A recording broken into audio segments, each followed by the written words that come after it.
Hello, we are live. Thank you for joining me for the Thriving versus Surviving in Love, Marriage, and Life three-part series.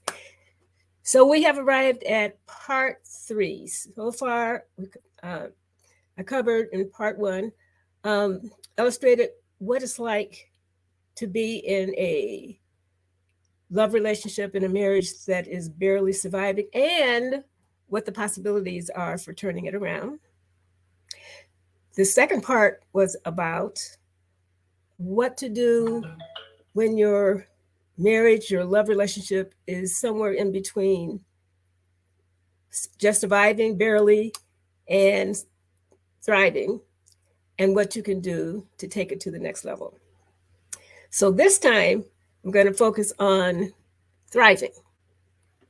There are there are many couples who have a relationship that is thriving. And what I understand about a relationship that thrives, um, from personal experience as well as professional experience, is that there's two important components: mindset and skill set.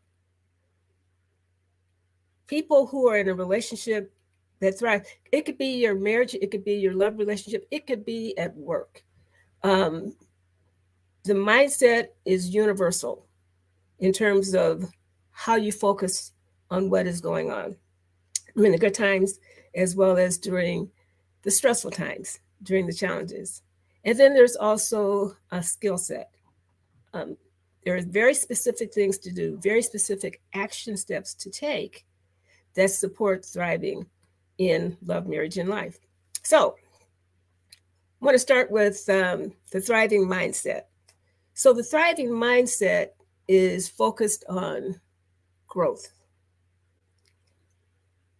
It is grounded in the reality that love is not static, that it's ever evolving. It is transformative. It is, its goal is to thrive like a garden in full bloom. Um, Love is also more than an emotion, it's action.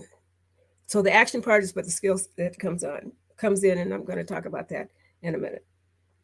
So the other part of a thriving mindset is a belief that together two people can create a love story that defies limits and thrives through life's twists and turns. Now, I know you've had them. Um, you've had them together possibly. And it's not, the problem is not that we go through challenges and life's ups and downs. The challenge is how we think about it and what we do about it. So, a growth mindset, um, three characteristics that I think about when I think about a growth mindset: confidence, openness, and then what I said earlier, growth. So, in terms of confidence, it's a belief. This is about worthiness. This is a belief that you're worthy of love, that each partner believes that they are worthy and that they bring value to the relationship. And this is reflected in how a person expresses themselves to, how they think about the situation to themselves and how they express themselves to the person that they love. And they're usually clear and they're usually authentic. I mean, they can really tell the truth about what they are experiencing, and they can tell it in a way that they're not finger pointing, they're not putting the other person down, they're not being judgmental. They are expressing an experience, inviting connection, which leads to the second characteristic, which is openness, being transparent, participating in creating a safe space for productive, connecting type conversation so that hopes, fears, desires, dreams are expressed easily and with comfort and with compassion and with understanding. So that's the second one, openness. The third one I mentioned first, and that's the part about growth, that no matter what a partner experiences individually or what the couple experiences together, that whatever that is an opportunity for growth, because it's so easy to show up fully as your best version when things are going well. The test is what happens when things are not going well. So a thriving mindset creates a foundation for good feelings for both partners. It's a consistent mutual expression of what I was sharing early, or understanding, compassion, affectionate. I'm sure you've seen many couples and at the restaurant, at church, at the store, uh, at the concert, what have you, affectionate, holding hands, and that kind of thing. Kindness, respect. I wonder what it looks like for you when kindness shows up in your relationship, especially during the rough times, especially when you're triggered. Okay, and then the other part of the foundation is respect, and then there is appreciation. There's so many reasons why appreciation, kindness, affection, support, and what have you is important for thriving, is because the brain, the survival part of the brain, is focused on the negative. It's focused just on survival. And when a person is in survival state, it is very difficult unless a person goes into reflection to think about what is going on and make a decision that whatever's going on between them and the other person, that this is how they're going to show up. This is how they're going to show up.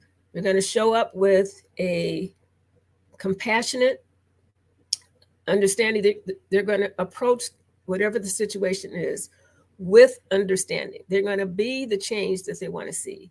They're going to be the kind person. They're going to be the respectful person. Even if the other person is what many would say, wrong, wrong, wrong, wrong, wrong. Even when the other person is hurtful. Because it takes two to tango to have chaos and drama in a situation.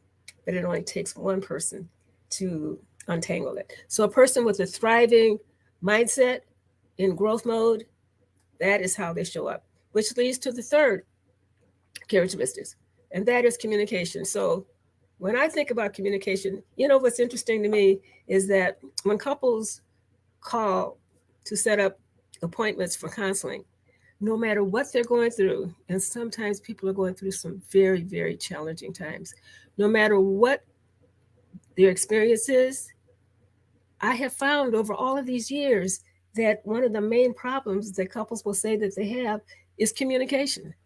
So, and maybe they're talking about communication about working things through whatever their issues are.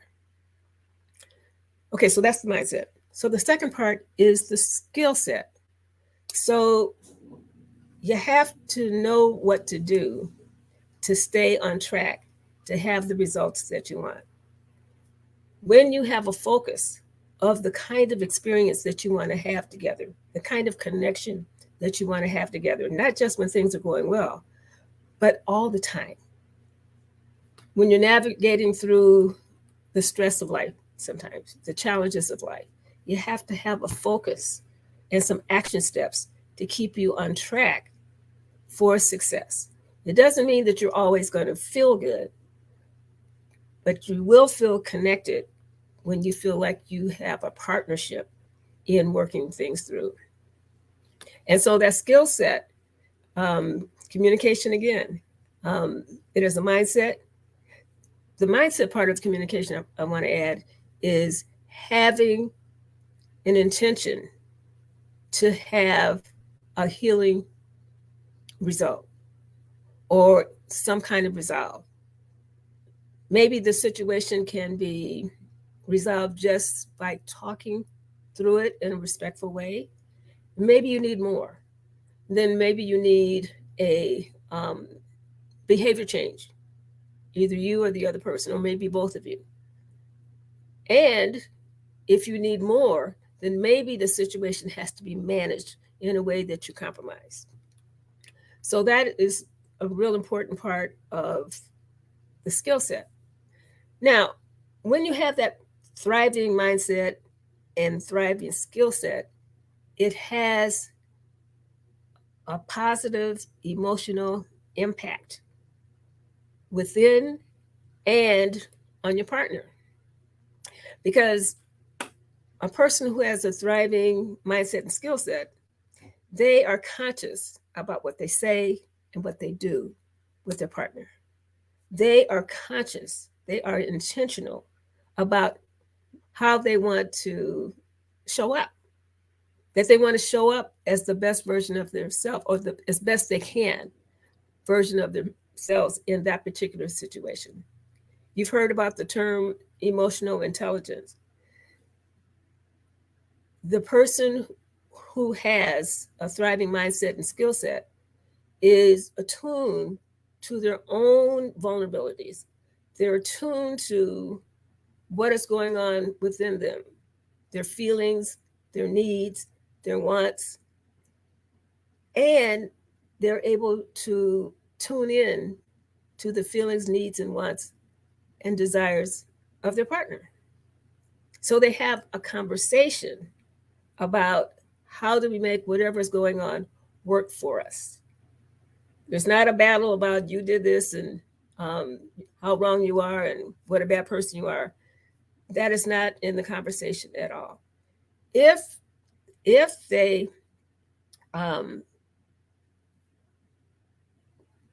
mishapped, if they did something that was hurtful, the person who did something that was hurtful, they would apologize, they would make amends, there would be forgiveness, and then that's the process of repair. And for that to happen as soon as possible is crucial. I remember, and I think I've mentioned this on one of the other, it was either part one or part two. I think I mentioned the concept that Dr. John Gottman came up with, the formula for couples who are in successful marriages. And he said when there's conflict, that there's 5 times more positive interactions than negative. And that would apply to the body of work, the Imago relationship therapy that Dr. Harville Hendricks and his wife, Dr. Helen Hunt, have developed. And that's why they're talking to each other in a way that the other person can hear and listening in a way that the other person feels heard. That is a skill that has to be developed. And when that is developed, there is a positive impact on each other, So as you think about that, think about your own situation. I'm imagining when things are going well, then both of you experience yourself and you experience your mate showing up as the best version of themselves. But what about when there's stress? What about when there's difference of opinions? On a scale of 1 to 10, 10 being on the bullseye, on target, 1 meaning not even close. The question is, how attuned do you feel that you are to your own needs and wants? Now, many people are attuned to their own. My question, the part 2 is, how attuned do you believe that you are to your partner's needs and wants and desires? Because when there's any kind of stress and the brain goes into survival mode, it is difficult to shift out of the absorption of what's going on with you to tune in to what's going on with your partner. Now, maybe for you it's really easy, but if it's not, that doesn't mean that it's abnormal, because a lot of people have to learn how to do that. That's why it's a skill set. So if you are in a relationship with a spouse or mate who has a thriving mindset and skill set, that means you have it too, based on the law of attraction. A law of attraction, like attracts like. So if that is happening for you, congratulations, because I imagine that most of the time, when you look at that 5 positive, 1 minus formula, that you're feeling loved, valued, respected, and cherished 5 times more than you're not when there's conflict. Now, the Gottman theory also says that on a day-to-day basis, there's 20, can you imagine? 20 positive acts of love, kindness, care that takes place. 20 to 1 on a day-to-day basis. Wow. How many of you have noticed people who have that in their relationship? How many of you are enjoying that in your relationship? Are you feeling assured that your thoughts and that your emotions matter no matter what is going on, and that your presence is deeply appreciated? So let me just give you an example of a couple who didn't start off with a thriving mindset and skill set. See, I believe that relationships provide a forum. It's just like it's our classroom for what Dr. Harville Hendricks says. It's our last chance to really show up, because the love and marriage brings out the best of us and the worst of us. And I do believe that the worst of us that comes out when we're in survival mode is the part of us that is yearning to grow. So, Denise and David. So they've been married for about 20 years, and they have a teenage son who will be leaving home in the next year or so to go to college. So when they came together, they were really clear about the kind of relationship that they wanted. They wanted a relationship that would last through anything. Now, they went through a lot of things in their relationship during their 20 years. They went through financial blows. There was unemployment at one time.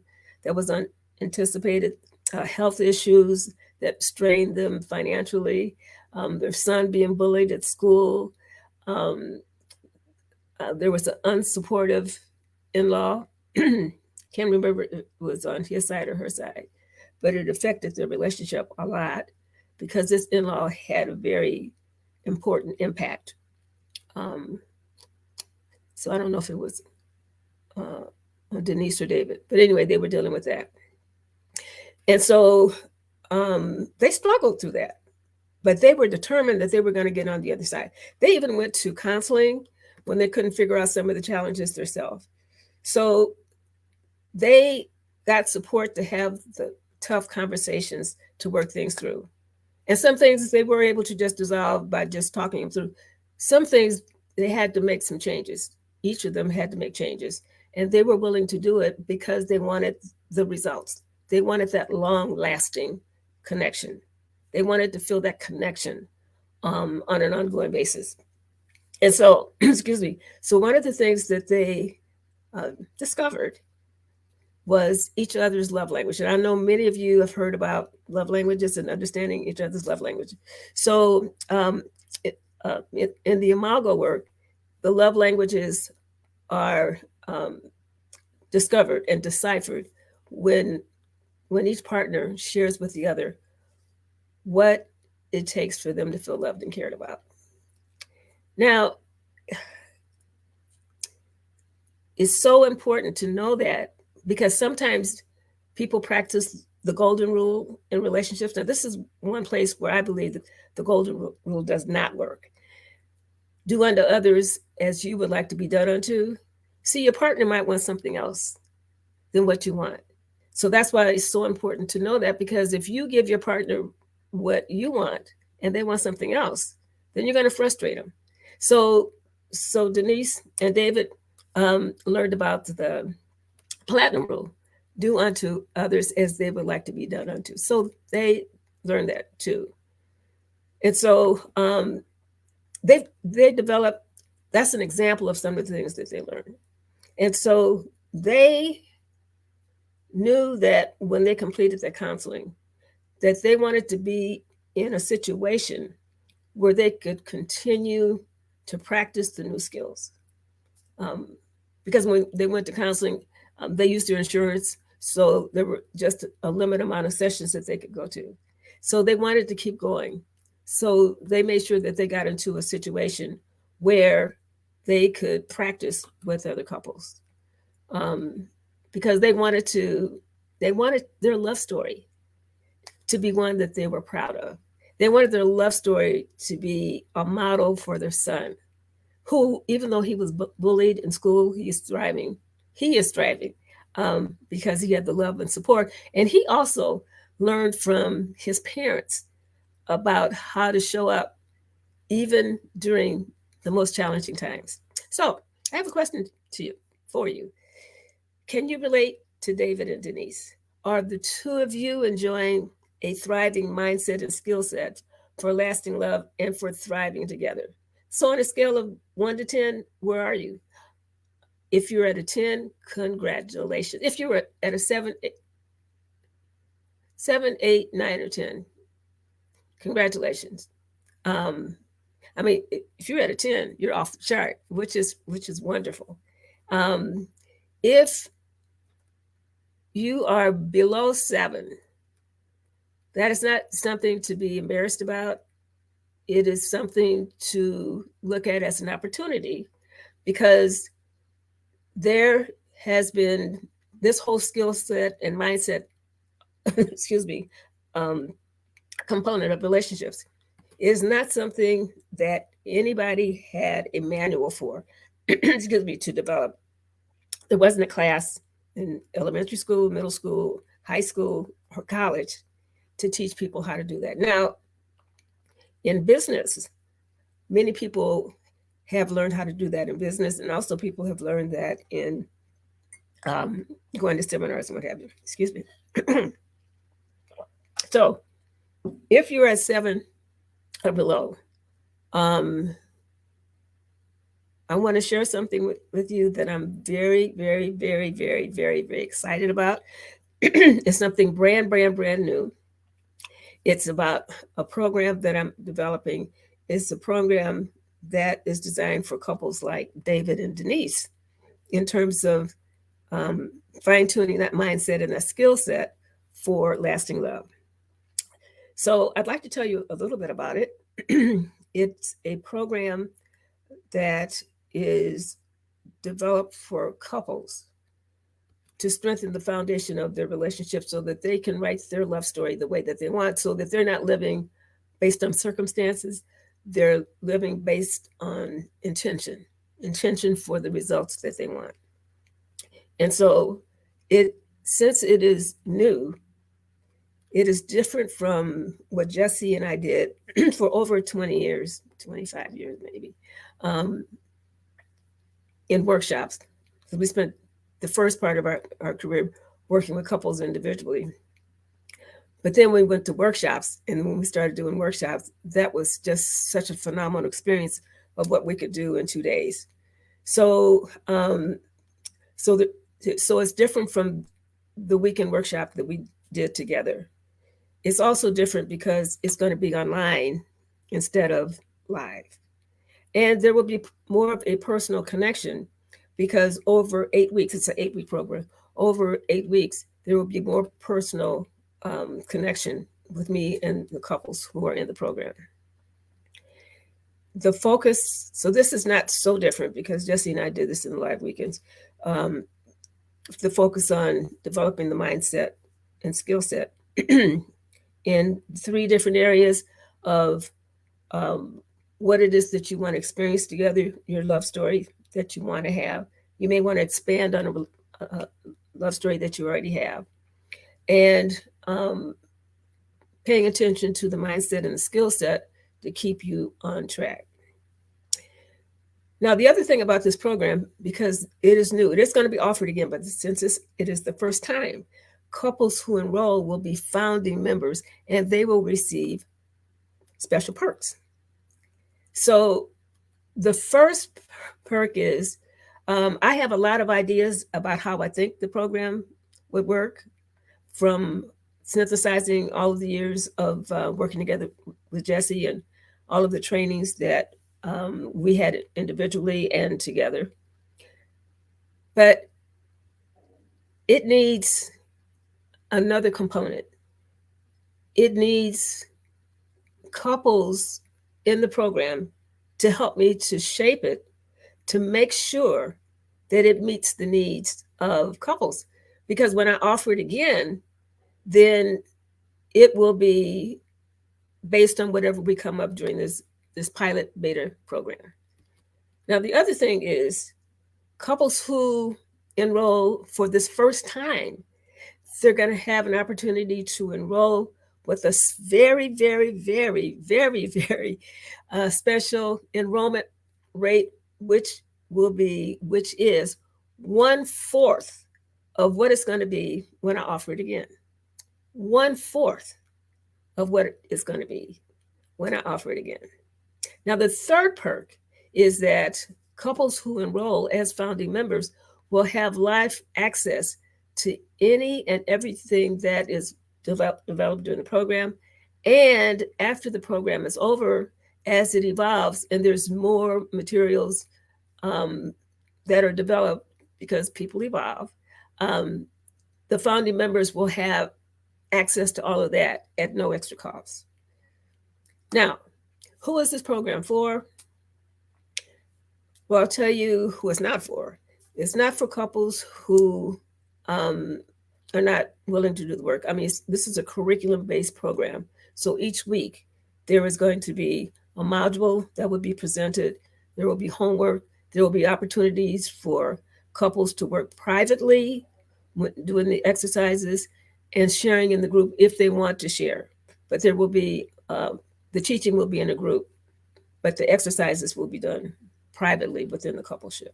So it's not for couples who are not willing to do the work, who don't have the energy, who are maybe too tired, too overwhelmed, have been in pain for much too long. I would recommend getting individual support for that first. But it is for couples who are willing to do the work, who can see the possibilities and the probabilities of having more in their relationship. Because if you're going to be together for a long time, may as well be together in a way that you both enjoy.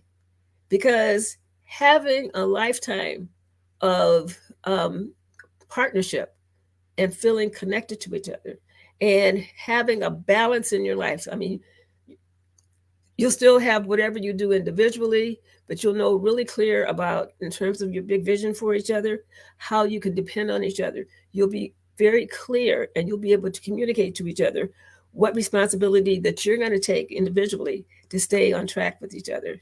And you'll have more enjoyment and what is it, warm fuzzies in your relationship. So if you would like to know more about the program and would like to go to the next level, let's have a conversation. I think I put the link to the calendar. If I didn't, I'll put it in the comments for how you can schedule a short telephone conversation with me to see if this program fits for you. I mean, this is something that I have been thinking about and working on for months. So let's see if this works for you. And when you schedule a time or you look at the calendar and you don't see a time that works for you, that's okay. That's okay. Let me know and we'll figure out a time. I'm flexible that way.